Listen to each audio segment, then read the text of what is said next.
Salut, j'espère que vous allez bien. Donc je vous retrouve aujourd'hui pour vous parler de mes dernières lectures. Je dois vous montrer. Donc c'est des petits livres, c'est pour ça qu'il y en a beaucoup. Et j'ai pas fait de vidéo depuis un mois je crois. Donc c'est pour ça qu'il y a beaucoup de livres. Déjà celui-ci, je vous le montre vite fait, je vous en parle à la fin de la vidéo. Mais concrètement, je vais faire une vidéo dédiée parce que tout le monde devrait le lire en fait. Donc j'ai lu d'Hermanès Demian. Donc Hermanès est né allemand, mais est mort suisse parce qu'en fait, il a demandé d'enlever sa nationalité allemande suite à la guerre et il a demandé la nationalité suisse qui a été acceptée.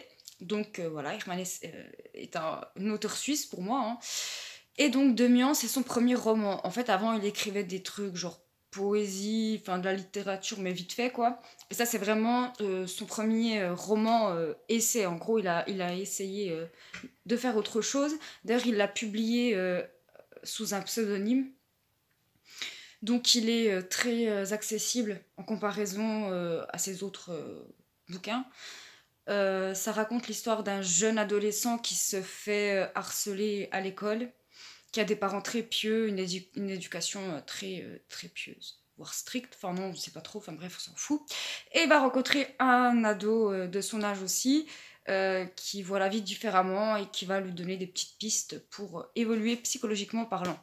Voilà en gros. Donc il est sympathique, la plume est très accessible, je vous jure, hein, comment, entre Demian et le loup des steppes, c'est un truc de malade l'évolution quoi, parce que c'est très technique le loup des steppes au final, or que celui-ci se lit assez simplement, il est court, donc voilà, j'ai bien aimé. Ensuite, Daki Shimazaki Tsubaki. Donc ce roman se découpe en 5 romans. Là, c'est le premier. Et donc, dans ce premier roman, on suit un personnage dans sa famille. En gros, sa mère est en train de décéder. Elle a toujours caché sa vie d'avant. Elle ne sait rien sur sa famille. Elle ne sait rien de son passé. Elle a vécu à Nagasaki. Elle a vécu les bombes, là, tout ça. Et en fait, l'auteur, Aki Shimazaki, elle est japonaise, mais depuis les années 90, elle vit à Montréal. Et elle écrit en français. Et ça, c'est cool parce qu'au moins, la traduction, t'es sûr qu'elle est bonne, hein, vu qu'il n'y a pas de traduction. Oui, donc elle n'est pas bonne. Enfin, bref, vous m'avez compris. Et elle incorpore beaucoup de termes japonais et elle explicite. Donc c'est super intéressant pour apprendre de nouveaux termes. Voilà. Donc je compte lire la suite. Bon, pas tout de suite, hein, genre, allez, sur 5 ans, je vais le lire. Il y en a 5. Mais c'est court, c'est... Bon, l'histoire, ouais. Bref, c'est bien. Théophile Gautier, La morte amoureuse. Bon, c'est une nouvelle, hein, voilà. Mais je l'avais déjà lu, en fait, quand j'étais plus jeune. Mais bon, j'aime bien Théophile Gautier, surtout là, bon, je l'ai mis en pause il y a au moins 4 mois. L'essai de Baudelaire et Paradis artificiel. En première partie, il y a Théophile Gautier qui a écrit un texte sur les drogues, mais qui est vraiment intéressant et pas mal, et j'adore la description. Voilà. De Roré Bouquet, Je suis née aujourd'hui au lever du jour, conte à méditer. Et alors, il est bien, mais genre sur une quinzaine de contes, moi il n'y en a que 2 qui m'ont plu. Les autres, je les ai vraiment trouvés de faible niveau en fait. Après, il faut savoir que moi, les contes, les trucs philosophiques, la spiritualité, c'est mon délire quoi. Donc, je l'ai trouvé faible, mais une personne qui n'a pas l'habitude de lire ça, ça peut trop lui faire écho, quoi, trop lui parler. Voilà, il est super accessible, simple, les contes sont courts, et voilà. Ouais, moi, il y en a que 2 que j'ai aimés. Donc ils sont un peu spéciaux. C'est pour ça que je les ai aimés. Mais bon, si à l'occasion je retrouve un de ces bouquins, peut-être que je l'achèterai. Mais en tout cas, celui-ci, je ne vais pas y revenir, c'est sûr et certain. À part peut-être pour les 2 contes, mais encore. Enfin, je les ai bien aimés, mais il y a des contes qui sont vraiment au-dessus de ceux-là. Donc voilà. Colette, Dialogue de bête. Alors Colette, c'est mon premier bouquin que je lis d'elle et ce sera l'avant-dernier je pense. J'ai encore La chatte à lire, donc c'est 2 bouquins qui parlent d'animaux, c'est pour ça que je me suis lancée, mais Colette m'intéresse pas en fait. Bah voilà, il en faut pour tout le monde, hein, mais c'est pas mon délire. Et bon, il est bien écrit, mais en fait il n'y a pas d'histoire, c'est-à-dire qu'un chapitre égale une situation de vie, genre les chats, enfin les animaux au coin du feu, au repas. Donc les humains sont pas présents dedans, ou vraiment effacés, et ça j'ai trouvé ça bien. Les descriptions sont très détaillées, donc tu vois que Colette, elle a vraiment observé ses animaux de compagnie, donc ça c'est bien. Mais voilà, je me suis un peu fait chier en fait. Alors qu'en général, les bouquins qui parlent d'animaux, ça me botte, mais là, ouais, je me suis ennuyée, donc voilà. Et bah, pour finir, les deux mangas que j'ai lus, donc The Outsider de Gutanabe, qui est bon au niveau du dessin, au niveau des réadaptations, donc Gorky, Chekhov et Lovecraft. Lovecraft, j'ai jamais rien voulu lire de lui, je sais pas pourquoi, je fais un blocage, je fais un maître de l'horreur, c'est lui qui a créé le Necronomicon, je sais pas quoi, là, le bouquin du diable. D'ailleurs, je l'ai vu l'autre fois, Espace Culturel, 50 balles, une belle édition, il était beau, hein, mais non, bref. Et du coup, bah, j'ai pris là, enfin non, j'ai eu à Noël Les Montagnes Hallucinées de Gutanabe, qui est aussi une reprise de Lovecraft. Et j'ai vu l'autre fois qu'il en fait plein, en fait, il s'est spécialisé dans l'œuvre de Lovecraft, je crois. Donc voilà, je vais commencer par Lovecraft version Gutanabe. Et par la suite, peut-être que je me lancerai dans Lovecraft, mais je pense pas, mais on verra. Voilà. Et le dernier, c'est Les Pommes Miracles de Tsutomu Fujikawa. Et donc c'est une histoire vraie, c'est tiré d'une histoire vraie. Donc c'est un personnage qui à la base devait pas reprendre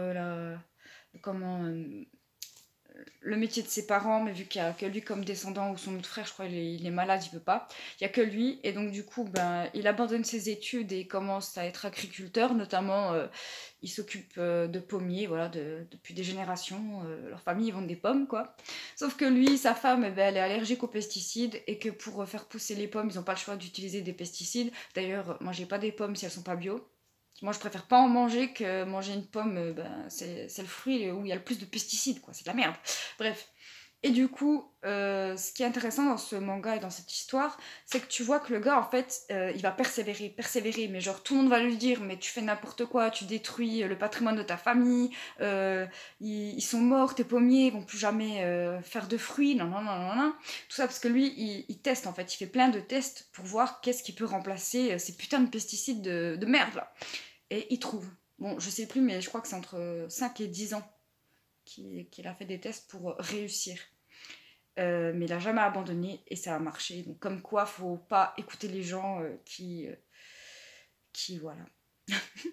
Donc, c'est tout bah, pour mes dernières lectures, c'est pas mal. Hein. Et bah oui, je vous ai pas parlé d'Henry James.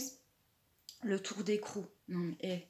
Alors, en fait, je vais le comparer à un autre livre, mais ça n'a rien à voir. Virgin Suicide de Jeffrey Eugénide, je crois. J'avais vu l'adaptation par Sofia Coppola, je crois. Bref, ce livre m'a torturée. Parce qu'en fait, ce bouquin, ça raconte l'histoire de 5 sœurs, ou 4, je sais plus, bref, des sœurs.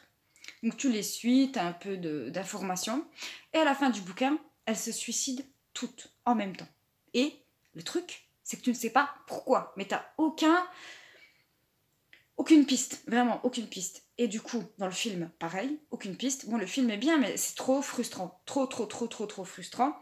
Et le point commun avec Le Tour d'écrou, c'est qu'en fait, il y a plusieurs lectures possibles et tu sais pas vraiment ce que l'auteur voulait, mais en même temps, tu te dis, en fait, l'auteur, ce qu'il voulait justement, c'est ça, c'est semer le doute, le trouble, pour qu'au final, il n'y a pas vraiment qu'une vérité.